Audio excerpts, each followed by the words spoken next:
আসসালামু আলাইকুম। আপনারা জাস্ট চিন্তা করেন, রজনীকান্ত যখন সিনেমা হলে আসে তার নতুন কোনো সিনেমা নিয়ে ইন্ডিয়াতে কি পরিমাণ ক্রেজ হয়, এবং তার পাশাপাশি যদি রজনীকান্তের সাথে কামাল হাসান অ্যাড হয় তাহলে সিনেমা হলে কি পরিমাণ ঝড় হতে পারে একটাবার চিন্তা করে দেখেন।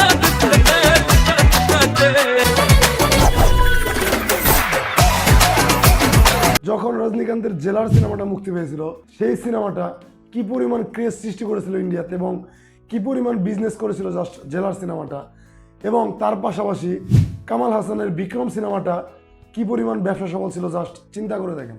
এর মধ্যে যদি এই দুই সুপারস্টার আবার সিনেমার পর্দায় একই সিনেমা ফিরে করে তাহলে কি পরিমাণ টাকার বারিশ হবে আপনারা চিন্তা করে দেখেন। মানুষ লিটারেলি সিনেমা হলে হুমড়ি খেয়ে পড়বে তাদের দুজনের একসাথে কোলাবোরেশন দেখার জন্য। वो सब बाद में, पहले ये बताओ हीरो कौन? पूछ रहे हैं ना, बताओ जी कौन है हीरो? নেলসন দিলীপ কুমার ঠিক সেই কাজটাই করতে যাচ্ছে রজনীকান্ত এবং কামাল হাসানকে নিয়ে। যদিও সিনেমার নাম এখনও সেভাবে রিভিল করা হয়নি, কিন্তু এই অ্যানাউন্সমেন্ট টিজারের মাধ্যমে তারা অনেক বড় একটা নিউজ দিয়ে দিয়েছেন অলরেডি ইন্ডিয়ান সিনেমা প্রেমীদের জন্য।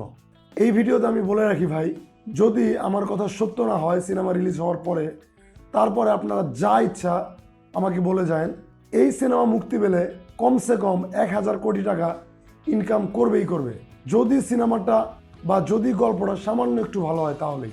একটু চিন্তা করেন যে কুলির মতো অ্যাভারেজ মানের একটা সিনেমা যদি এত বিজনেস করতে পারে শুধুমাত্র রজনীকান্তের সোয়াগের জন্য, তার পাশাপাশি একজন ভার্সিটাইল অ্যাক্টর কামাল হাসান যদি অ্যাড হয় তাহলে সিনেমাটা কি পরিমাণ ব্যবসা সফল হবে। তার মধ্যে ইন্ডিয়ার সেরা দুইজন পরিচালক, একজন হচ্ছে মিউজিক ডিরেক্টর এবং আরেকজন cinema director. Nelson Dilip Kumar এই সিনেমাটা নিজে লিখেছেন এবং তিনি পরিচালনা করবেন। তার পাশাপাশি এই সিনেমাতে মিউজিক দিবেন ইন্ডিয়ার ওয়ান অফ দ্য বেস্ট, এবং যদি সবচেয়ে সেরা বলে আমার ভুল হবে না, সেটা হচ্ছে অনিরুদ্ধ।